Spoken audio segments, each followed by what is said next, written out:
Hi hello నమస్తే, welcome to అనేక TV.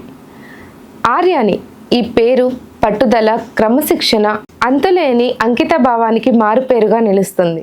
ఆంధ్రప్రదేశ్కు చెందిన ఆర్యాని స్కేటింగ్లో అంతర్జాతీయ స్థాయిలో సత్తా చాటుతూ ఎందరికో ఆదర్శంగా నిలుస్తుంది. క్రీడల్లో ఆమె సాధించిన విజయాలు కీర్తిని పెంచుతుంది. 21 సంవత్సరాల యువ క్రీడల్లో క్రీడాకారిణిగా రాణిస్తున్న ఆర్యాని తన ప్రయాణంలో సాధించిన విజయాలు అసాధారణమైనవి. విద్య, క్రీడలు, సాంస్కృతిక కార్యక్రమాలను బ్యాలెన్స్ చేసుకుంటూ ఆమె నవతర భారత మహిళలకు ప్రతీకగా నిలుస్తుంది. ఆమె ప్రతి అడుగు వెనుక ఒక సైనికుడిగా, మార్గదర్శకుడిగా, కోచ్గా ఆమెతో కలిసి కలలు కన్న తన తండ్రి ప్రోత్సాహం ఉంది. ఆమె సాధించే ప్రతి మైలురాయి ఎంతోమందికి స్ఫూర్తినిస్తూ వస్తుంది. అంకిత భావం, సరైన మార్గదర్శకత్వం ఉంటే ఆకాశమే హద్దు అని ఆర్యాని నిరూపించింది. ఈ అద్భుతమైన ప్రయాణం వెనుక ఆమెకు నిరంతర ప్రోత్సాహాన్ని అందించిన ఒక గొప్ప శక్తి ఉంది. ఇంతకీ ఆ శక్తి ఎవరు? తనకి క్రీడల్లో ఆసక్తి ఎలా కలిగింది అన్నది తన మాటల్లోనే తెలుసుకుందాం. Hello, hi. హాయ్, ఎలా ఉన్నారు? బాగున్నా. ఆర్యాని, నీ పూర్తి పేరేంటి? చాలామందికి ఆర్యాని అంటే ఎవరు అనేది తెలీదు. ఒక్కసారి నీ మాటల్లో ఒక 2 నిమిషాలు అలా నీ గురించి ఒక పైన అలా చెప్పు. నా పేరు ఆర్యాని చేబోయిన. నేను విజయవాడలో ఉంటాను. నేను నా స్కూలింగ్ కేంద్రీయ విద్యాలయ నంబర్ 1 విజయవాడ నుంచి కంప్లీట్ చేశాను. నేను 6 ఏళ్ల వయసు అప్పుడు ఏలూరులోంచి సమ్మర్ క్యాంప్ ద్వారా స్కేటింగ్ స్టార్ట్ చేశాను. దాని తర్వాత 2014లో నేను ఫస్ట్ టైం నేషనల్స్ ఆడటం జరిగింది. అప్పటి నుంచి నేను ఇంకా కంటిన్యూస్గా స్కేటింగ్లో నేషనల్స్ ఆడుతున్నాను. 2018లో నాకు ఫస్ట్ టైం నేషనల్ మెడల్ వచ్చింది. దాని తర్వాత నేను 2019 నుంచి ఇండియన్ టీమ్ని రిప్రజెంట్ చేస్తున్నాను. ఇంకా 2024లో ఇటలీలో జరిగిన వరల్డ్ ఛాంపియన్షిప్లో నాకు బ్రాంజ్ మెడల్ వచ్చింది. 2025లో సౌత్ కొరియాలో జరిగిన 28th ఏషియన్ ఛాంపియన్షిప్లో నాకు సిల్వర్ మెడల్ వచ్చింది. ఓకే, ఆర్యాని, నువ్వు అసలు 6 ఇయర్స్ నుంచి సిక్స్త్ ఇయర్ నుంచి నువ్వు జర్నీ స్టార్ట్ చేసావు. ఎప్పుడైనా అసలు నీకెందుకు అనిపించింది నేను అది చెయ్యాలి, నేను అది సాధించాలి, నేను అక్కడికి వెళ్ళాలి అనేది? ఎవరికి, చాలామందికి స్కేటింగ్ అనేది చాలా తెలియదు ఎవరికి. అసలు నీకు ఎలా అనిపించింది? చిన్నప్పటి నుంచి నేను మా నాన్నగారిని సర్వీసెస్లో బాస్కెట్బాల్ ఆడటం చూశాను. నేను ఆయనతో పాటు వెళ్ళి వాళ్ళు మ్యాచెస్ ఆడేటప్పుడు పక్కన కూర్చుని చూస్తూ ఉండేదాన్ని. ఎందుకంటే అప్పుడు చాలా చిన్నదాన్ని, సో పక్కన కూర్చుని అలా చూస్తూ ఉండేదాన్ని. సో అలా నాకు స్పోర్ట్స్ మీద ఇంట్రెస్ట్ కలిగింది. సో ఒకసారి తాతయ్యతో పాటు అలా అన్ని స్పోర్ట్స్ ఏది జాయిన్ అవుదాం అని అలా చూస్తున్నప్పుడు స్కేటింగ్ చూసి ఇదేదో బాగుందే, అందరూ షూస్ వేసుకుని ఫాస్ట్గా వెళ్తున్నారు, అంటే ఇటు అటు ఎలా వెళ్తున్నారు, బాగుందని అలా నేర్చుకుందామని ఇంట్రెస్ట్తో స్టార్ట్ చేశాను. కొన్ని సంవత్సరాలు చేశాక ఇంకా బాగా అది నచ్చి ప్యాషన్తో నేను ఈ స్పోర్ట్ని ఎంచుకున్నాను యాజ్ అ ప్రొఫెషన్. ఇప్పుడు ఎవరైనా పేరెంట్స్ కానీ, ఇప్పుడు నార్మల్ ఈ జనరేషన్లో పేరెంట్స్ ఏంటంటే, మేము ఇది పలానా స్పోర్ట్ మేము తీసుకుంటాం అనగానే పేరెంట్స్కి ఫస్ట్ వచ్చే రియాక్షన్ ఏంటంటే, ఎందుకు, స్పోర్ట్స్ వల్ల నీకేం వస్తుంది, ఇదే అనేస్తారు. వెళ్ళు చదువుకో, ఇదే కదా ఫస్ట్ మన పేరెంట్స్ ఎవరైనా చెప్పే, వెళ్ళి చదువు మాత్రమే తిండి పెట్టింది, స్పోర్ట్స్ వల్ల ఏమీ ఉండదు అని చెప్తారు. సో నేను స్పోర్ట్స్లో జాయిన్ అవుతాను అన్న వెంటనే మీ పేరెంట్స్ ఎలా రెస్పాండ్ అయ్యారు? నేను స్పోర్ట్స్ స్టార్ట్ చేసినప్పుడు మా ఇద్దరు పేరెంట్స్ చాలా సపోర్టివ్గా ఉన్నారు. బికాస్ మా నాన్నగారే చాలా సంవత్సరాలు సర్వీసెస్ టీమ్కి ఆడి, మా నాన్నగారు కూడా ఒక స్పోర్ట్స్ ప్లేయర్. ఓకే.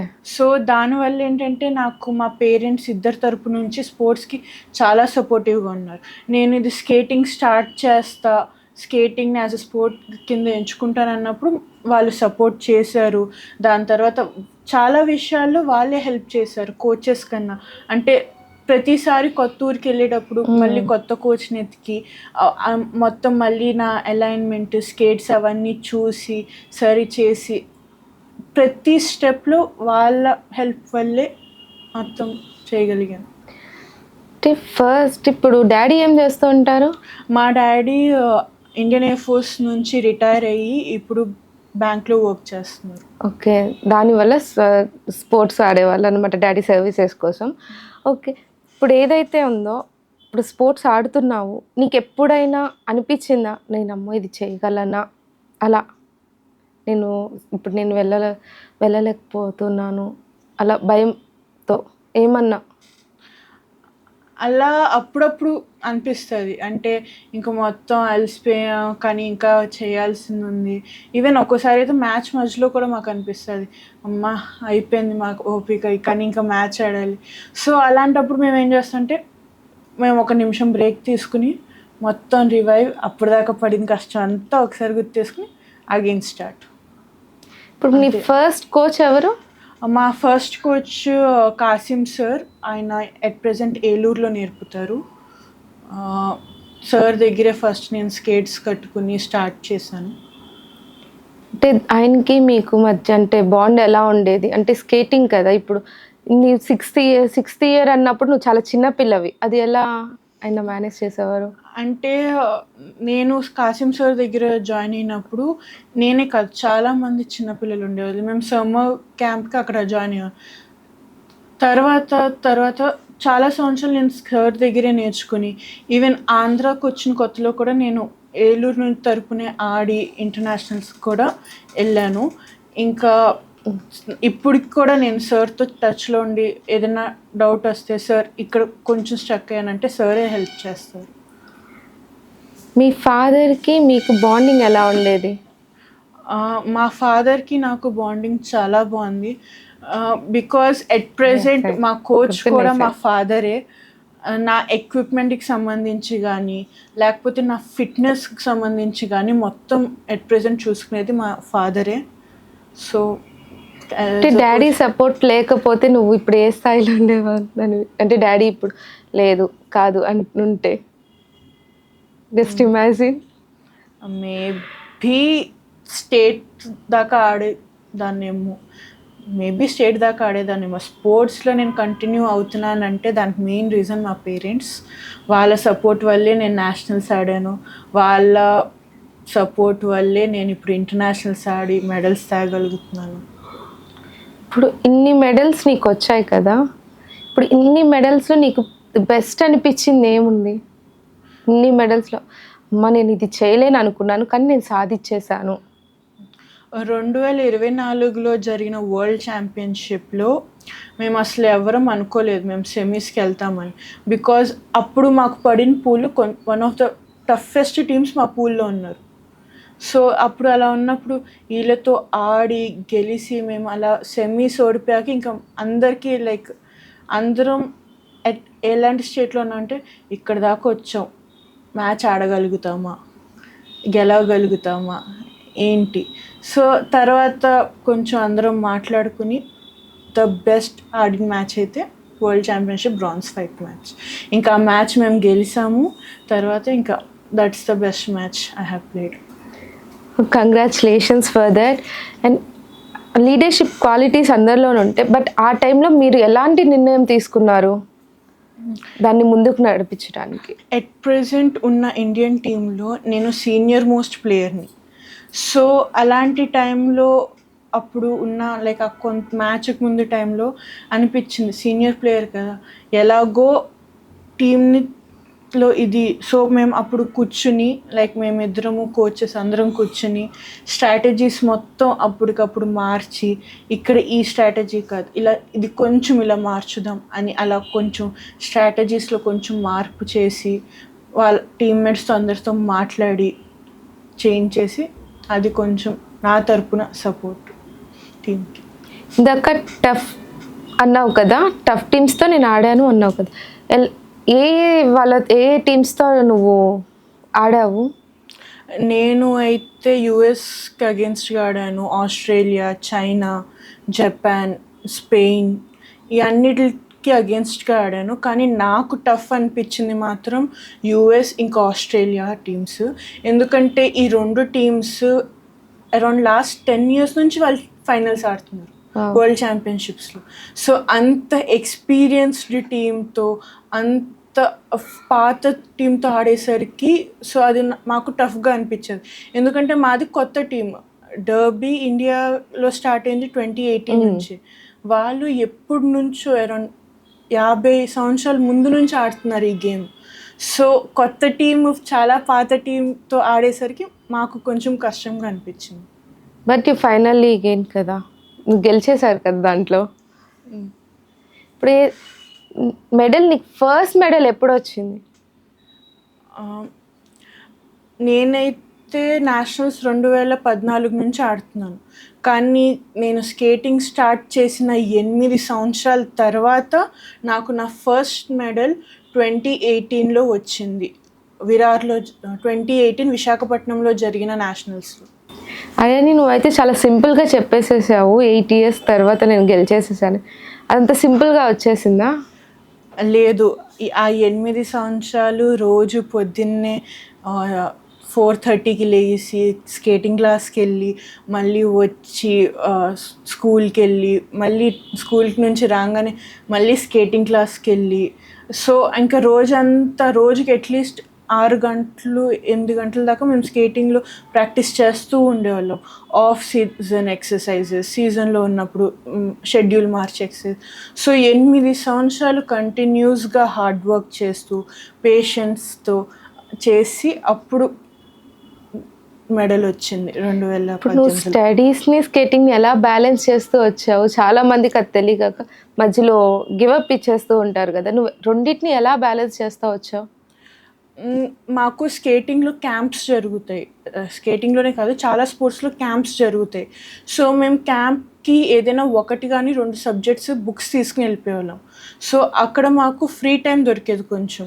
ఆ ఫ్రీ టైంలో కొంచెం ఆ 2 సబ్జెక్ట్స్ స్టడీస్ మొత్తం కంప్లీట్ చేసుకుని మళ్ళీ రిటర్న్ వచ్చేసాక, క్యాంప్ నుంచి రిటర్న్ వచ్చిన టైంలో ఆ 2 సబ్జెక్ట్స్ కాకుండా, ఆ 2 సబ్జెక్ట్స్ అసలు టచ్ చేయకుండా మిగతా సబ్జెక్ట్స్ మీద ఫోకస్ పెట్టారు. దీనివల్ల ఏంటంటే లైక్ మాకు సబ్జెక్ట్కి టైం ఎక్కువ దొరికేది.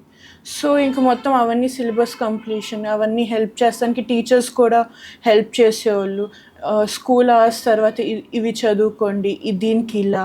సో టీచర్స్ హెల్ప్ వల్ల, పేరెంట్స్ హెల్ప్ వల్ల మొత్తం ఆ 2 బ్యాలెన్స్ అయింది. ఇప్పుడు స్పోర్ట్స్ అనగానే ఫస్ట్ ఎవరికైనా మెంటల్ ఫిట్నెస్ ఉండాలా, అలానే మనకి ఫిజికల్ ఫిట్నెస్ కూడా ఉండాలి. నువ్వు ఆ రెండింటిని ఎలా, అంటే ఇప్పుడు ఏదైనా మనకి స్టడీస్ కానివ్వండి కొంచెం అటు ఇటుగా అవుతూ ఉంటాయి కదా, స్పోర్ట్స్లో మనం ఇట్లా అందుకోలేకపోయాము, ఇప్పుడు స్పోర్ట్స్కి వెళ్ళాము అనుకోండి, ఒక్కొక్కసారి ఒక ఎగ్జామ్ టైంలోనే మనకి స్పోర్ట్స్ కూడా ఉంటుంది. ఆ టైంలో మీరు ఎలా ఫేస్ చేసేవాళ్ళ సిచ్యువేషన్స్ని కానివ్వండి? నాకైతే చాలాసార్లు ఎగ్జామ్స్, స్పోర్ట్ కాంపిటీషన్స్ ఒకేసారి ఉండటం జరిగింది. సో అలాంటప్పుడు ఏంటంటే నేను స్కూల్ వాళ్ళని అడిగేదాన్ని, లైక్ తర్వాత ఎగ్జామ్ పెడతాం కుదురుద్దా. సో అలాంటప్పుడు స్కూల్ కానీ మా యూనివర్సిటీ కానీ సపోర్ట్ చేసి నేను క్యాంప్ నుంచి వచ్చాక మళ్ళీ ఎగ్జామ్ పెడతాం జరిగేది. సో అప్పుడు ఏంటంటే మొత్తం నేను మళ్ళీ ప్రిపేర్ అయ్యి ఆ ఎగ్జామ్కి అపీల్ అయ్యేదాన్ని. అంటే నీకు మళ్ళీ సపరేట్గా క్వశ్చన్ పేపర్ ఇచ్చేసి చేసేసేవాళ్ళ? కాదు, అంటే మాది గవర్నమెంట్ స్కూల్. సో గవర్నమెంట్ స్కూల్లో మాకు ఎలా అయ్యేదంటే ఎగ్జామ్ మిస్ అయిన వాళ్ళకి మళ్ళీ డిఫరెంట్గా షెడ్యూల్ వేసి రీజనల్ ఆఫీస్ నుంచి వచ్చేది. సో వాళ్ళతో పాటు నేను రాసేదాన్ని. ఓకే. ఇప్పుడు ఏదైనా కొన్ని సిచ్యువేషన్స్ వల్ల నేను సాధించాను కానీ నాకు ఎందుకో సాటిస్ఫాక్షన్గా లేదు, అలా కొన్ని ఉంటాయి కదా. ఇప్పుడు నీకు మెడల్స్ అన్ని తీసుకొచ్చావు కానీ ఇది నేను ఇంకా కొంచెం బెటర్గా నేను చేసి ఉండేదాన్ని అలా అనిపించినాయి ఎప్పుడైనా? మా దాంట్లో ఏంటంటే ఒక్కోసారి టైమింగ్స్ ఉంటాయి. నా టైము 27.4 అంటే 27.4 నా రేస్లో ఆ టైం వచ్చేస్తుంది. ఇప్పుడు దాని మించి నేను చేయలేను, దాని మించి ఎవరికైనా వస్తే నేను ఐ కాంట్ చేంజ్. సో ప్రతిసారి ప్రతి మ్యాచ్లో నా బెస్ట్ నేను ఇచ్చేదాన్ని. సో అలా ఎప్పుడు నేను లైక్ లేదు నేను ఇంకొంచెం కష్టపడితే బాగుండేదని నాకు ఎప్పుడు అనిపించలేదు ఏ మ్యాచ్లో. బికాస్ నా గోల్ ఒకటే, మ్యాచ్కి వెళ్ళామా, మీ 100% ఇచ్చామా, వచ్చామా. బికాస్ మీరు మీ 100% ఇస్తే ఆ సాటిస్ఫాక్షన్ ఉంటుంది, యా నేను 100% ఇచ్చాను, నా బెస్ట్ నేను ఇచ్చాను. సో మిగతాది మెడల్ అనేది అప్పుడు వేరే వాళ్ళ పర్ఫార్మెన్స్ బట్టి, మనం బెస్ట్ ఇచ్చాక మనం ఇంకేం చేయలేము. That's the 100% level you can reach, దానికి మించి మనం ఇంక చేయలేము. ఇప్పుడు నీ గోల్ ఏంటి? మీరు ఇంకా ఇంకా ఎదగాలి అనుకుంటున్నప్పుడు మీ గోల్ ఏంటి? మీరు రీచ్ అయ్యారా మీ గోల్ని? ఎట్ ప్రెజెంట్ నా గోల్ అయితే ఇండియాకి ఇంటర్నేషనల్ లెవెల్లో గోల్డ్ తెస్తాం. ఇంకా మేము దానికి ట్రై చేస్తున్నాం. హోప్ సో కమింగ్ ఇయర్స్లో గోల్ రీచ్ అవ్వాలని నేను. All the best for that. మీ మీ లైఫ్లో ఇది నాకు కావాలి అని ఒక ఆశయం ఉంటుంది కదా. మీరు ఇప్పుడు ఎన్ఎస్ఎస్లో చేశారు, ఎన్సిసిలో ఉన్నారు, ఇప్పుడు ఇన్ని పార్టిసిపేట్ చేస్తూ వచ్చారు. దానివల్ల మీకేమన్నా అడ్వాంటేజ్ అయిందా మీ స్పోర్ట్స్కి? నేను ఎన్ఎస్ఎస్ ఇంకా ఎన్సిసిలో ఉన్నప్పుడు డిసిప్లిన్, టీమ్ వర్క్ అవన్నీ నేను బాగా నేర్చుకున్నాను. మాకు ఎన్ఎస్ఎస్లో అయితే మేము 2-3 సర్వీసెస్ క్యాంప్స్ కూడా చేసాం. లైక్ ప్రధాన్ మంత్రిది youth fest, blood donation camps, ఇలాంటివి మేము చాలా క్యాంప్స్ చేసి సర్వీసెస్ అవన్నీ చూసి, సో వాటి నుంచి నేర్చుకుని టీమ్ వర్క్గా ఉంటాం, వాళ్ళకి మిగతా వాళ్ళకి హెల్ప్ అవుతాం. అవన్నీ మేము స్పోర్ట్స్లో కూడా ఇంప్లిమెంట్ చేసేవాళ్ళం. లైక్ ఫర్ ఎగ్జాంపుల్ నా దగ్గర ఫర్ ఎగ్జాంపుల్ పక్కన వాళ్ళకి ఏదైనా నట్టు అలాంటివి ఏదైనా ఇరిగిపోయింది, అది సెట్ చేస్తాం నాకు వచ్చు. సో నేను వేరే టీం దగ్గరికి వెళ్ళి అది సెర్చ్ చేసి వచ్చేసేదాన్ని. సో అలా డిసిప్లిన్గా ఉంటాం, కంటిన్యూస్గా కష్టపడతాం, ఇవన్నీ చాలా నేర్చుకున్నాను నేను ఎన్ఎస్ఎస్ ఇంకా ఎన్సిసి నుంచి. ఇప్పుడు చాలామందికి తెలీదు స్కేటింగ్ అనేది ఇప్పుడు, కానీ చాలామందికి అవేర్నెస్ వస్తుంది దాని మీద. ఇప్పుడు దాన్ని వాళ్ళు గోల్గా తీసుకొని మేము స్కేటింగ్లో రాణించాలి అనుకున్నప్పుడు వాళ్ళకి మీరు ఇచ్చే స్ట్రాటజీస్ కానీ ఏమైనా ఉన్నాయా? స్కేటింగ్ అనే కాదు, ఏ స్పోర్ట్ అయినా మీరు కంటిన్యూస్గా పేషెంట్గా హార్డ్ వర్క్ చేస్తాం అనేది వెరీ ఇంపార్టెంట్.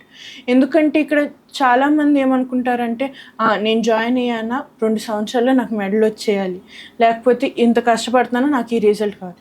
బికాస్ దేంట్లో అయినా మీరు కంటిన్యూస్గా పేషెన్స్గా హార్డ్ వర్క్ చేస్తూ ఉంటేనే మీరు మీ సక్సెస్ అనేది రీచ్ అవుతుంది. కొంతమందికి ఇన్స్టెంట్గా వస్తుంది, కొంతమందికి చాలా టైం పడుతుంది. ఫర్ ఎగ్జాంపుల్ నాకే 8 లాంగ్ ఇయర్స్ పట్టింది నాకు నా ఫస్ట్ నేషనల్ మెడల్ వస్తానికి. సో అది ఒకసారి స్టార్ట్ అయితే మీకు ఇంకా ఫ్లోలో లైక్ మీరు ఆటోమేటిక్గా డెవలప్ అవుతాం అనేది జరుగుద్ది. ఇప్పుడు పేరెంట్స్కి స్పోర్ట్స్ వద్దు అంటారు, వాళ్ళకి ఆ పేరెంట్స్కి మీరు ఇచ్చే సజెషన్ ఏంటి? ఇప్పుడు చాలామంది ఏంటంటే చాలామంది పిల్లలు చాలా యాక్టివ్గా ఉంటారు. సో వాళ్ళకి ఏంటంటే స్పోర్ట్స్ ఒకటే అనే కాదు, ఎనీ ఫిజికల్ యాక్టివిటీ, ఇప్పుడు డాన్స్ కూడా ఒక ఫిజికల్ యాక్టివిటీయే, ఆర్ట్స్ కూడా ఒక ఫిజికల్ యాక్టివిటీయే. సో స్పోర్ట్స్ వద్దు అనుకున్న వాళ్ళు దాంట్లో జాయిన్ అవ్వండి. ఇప్పుడు ఏదైనా మీరు స్టడీస్తో పాటు ఫిజికల్ యాక్టివిటీస్ అవన్నీ జాయిన్ అయితే మీ physical strength, mental strength 2 improve అవడానికి ఛాన్సెస్ బాగున్నాయి. అది కాదు మేము ఓన్లీ స్టడీస్ అంటే వాళ్ళు ఫోన్కి అడిక్ట్ అయ్యే ఛాన్సులు చాలా ఎక్కువ. సో దానికన్నా ఇలా ఫిజికల్ యాక్టివిటీస్లో మీరు ఎన్రోల్ అయ్యేసరికి సో ఎట్లా ఫిజికల్ ఫిట్నెస్, మెంటల్ ఫిట్నెస్ పెరుగుతుంది. మీరు గేమ్ ఆడేటప్పుడు అంటే మనం ఎక్కడికైనా కాంపిటీషన్స్కి వెళ్ళేటప్పుడు కానీ ఎక్స్పెండిచర్ ఎంత అవుతుంది? ఫైనాన్షియల్ మొత్తం ఎంత రాను పోను కానివ్వండి ఎంత అవుతుంది? మాకు కాంపిటీషన్స్ జరిగేటప్పుడు ఎక్కడి నుంచి సపోర్ట్ ఉండదు, ఫైనాన్షియల్ సపోర్ట్. మాకు మేమే వెళ్ళి అక్కడ స్టే చేసి మొత్తం ఖర్చులన్నీ మేమే పెట్టుకుని వస్తాం. సో ప్రతి ఒక్క క్యాంప్కి మినిమం ఒక 80,000 to 1 lakh అవుతుంది. ఎందుకంటే ఒక్కొక్క క్యాంపు మాకు ఒక 10 to 15 days ఉంటుంది. సో ప్రతి క్యాంప్కి అరౌండ్ 1 lakh అవుతుంది. అది కాకుండా స్కేటింగ్ అనేది ఒక చాలా ఎక్స్పెన్సివ్ గేమ్. ఎందుకంటే స్కేటింగ్లో మేము వాడే ప్రతి ఒక్క పార్ట్ బయట విదేశాల నుంచే వస్తుంది. సో అది విదేశాల నుంచి వచ్చేసరికి ఇక్కడ మేము కొనేసరికి అది కొంచెం కాస్ట్ ఎక్కువ ఉంటుంది. సో ఆ ట్యాక్స్ పడేసరికి కాస్ట్ ఎక్కువ ఉంటుంది.